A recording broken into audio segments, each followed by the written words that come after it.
the same. Few people laughed. Few people cried. Most people were silent. I remembered the line from the Hindu scripture, the Bhagavad Gita. Vishnu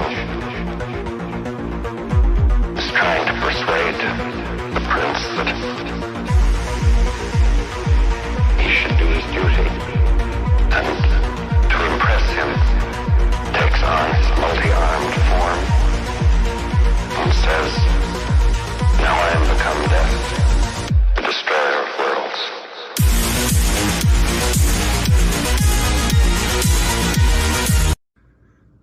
All right, guys, here is the video long awaited on the SWAT sniper loadout. This is what I carried during raids and during, sniper overwatch.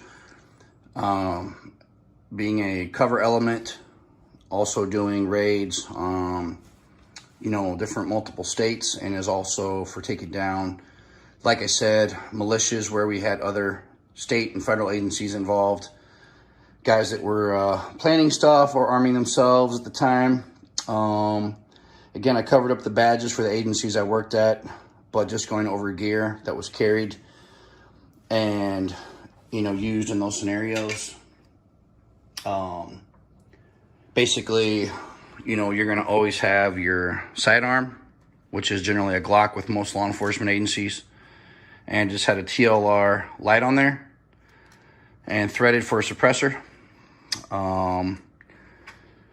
As far as a knife, I would a lot of times wear on the battle belt, I would wear this, which I've also showed numerous videos, Recon Tonto, cold steel knife. It's a medium to large knife, soft rubber grip, insanely sharp. I'll go through anything, including protective gear. So, moving over, general multi-tool is always good for everything. Whether you're a SWAT, soldier, prepper guy, whatever you may be. Just get you out of a lot of binds, repair small things. Maybe you have to work on your weapon or make an adjustment. Watch, obviously. A beanie cap if it's chilly out. BDU pants with the padded knees. Obviously handcuffs. I'm going to have 2 or 3 pairs of those. Depending on how many bad guys you never know you're going to run into. Eye protection. Obviously badges if you're doing law enforcement work. Obviously you're military. You're going to have a whole different setup. But mechanics gloves, which I had sprayed. Silencer suppressor for the AR-10. This thing makes this rifle extremely quiet. I don't have the adapter at the moment in front of me, but basically it looks something like this. Super nice weapon. Athlon BTR Argos scope. Magpul collapsible stock and custom AR-10. This is dialed in for about 600 yards. Headshots right now. Super accurate weapon. Use the Hornady match ammo on it. And as far as patrolling to the sniper hide, basically we would carry something like this. And also, small M4. Sometimes have a light on it. I have a sling, collapsible stock, a Midwest Industries rail. And depending on if it's nighttime operations, NVGs or IR lights. But again, all this gets into what you're doing. And you may be able to patrol to the hide with just the Glock as well, or get rid of the Glock and also just use the M4.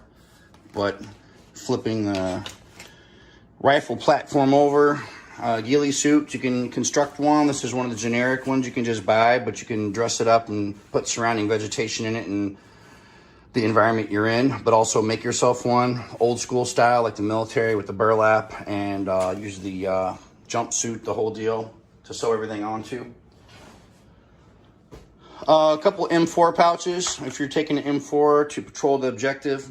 Chest plate carrier, that you may be using, or maybe not. Maybe you're just a chest rig, or maybe neither. Leupold binos. IFAK kit. Ear protection. Nalgene bottle for hydration. And also a 511 pack with a bladder also. Large 511 pack. Some sear contents, depending on what kind of environment you're operating in. You know, extreme conditions, you may need also this multicam poncho for the rain to either wear, lay on, as well as this sniper mat that's underneath. I have everything laid on. You know, you've got to be comfortable if you're out and you're operating in the field. Battle belt cap. Battle belt can be set up again how you want.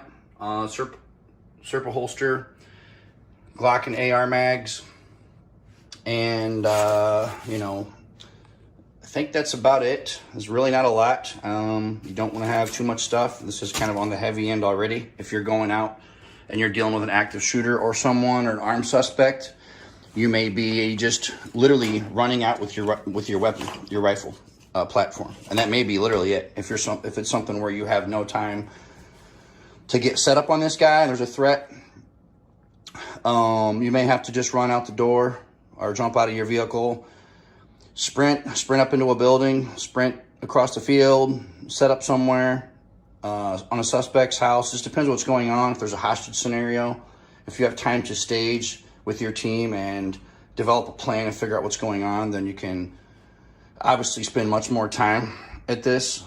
But again, this is a sniper loadout, SWAT sniper loadout. All right, guys, if you have any questions, let me know.